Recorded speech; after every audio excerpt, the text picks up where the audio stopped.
教嗰個 dumbbell row，咁今次帶住佢嚟做，咁睇下啲挫折係咩啊？咁你瞓翻落去，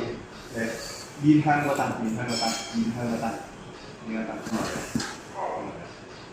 隻腳踩住，貼住呢度，個頭喺呢度，係啦。好，咁咧，咁你可以打側影住佢，呢度打側影住佢。咁之後咧，你將隻手咁樣抽上嚟，抽上嚟，係啦，你咁樣影住佢。你影到佢咧，嗱，你發現咧，佢抽上嚟嘅時候，佢兩個手踭離開個身體，咁佢後膊頭將佢夾翻落嚟，係啦，收一收個肩胛，放嗱咁同埋咧，佢而家一條直線咁放，你放 ，OK， 呢條直線咁放唔係唔得嘅，但係就現少咗個背脊。我想你將個拿點擺前少少，由呢一度，係啦，開始拉翻上嚟，呢條斜線，係啦，收住，拉放，係嘅，係再拉。同埋佢一個問題就係佢落，佢個底個頂峰停得太耐，你呢度要即刻收翻上嚟先，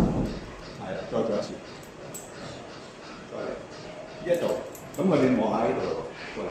佢嘅肩胛有夾實，咁呢個係 OK 嘅，咁但係喺個底嗰度咧放落去嘅時候咧，要即刻拉翻上嚟，同埋要放前少少，放翻前啲，個拿點放前，之後做一個 motion 嚟，係啦，呢下靚啦 ，OK， 好。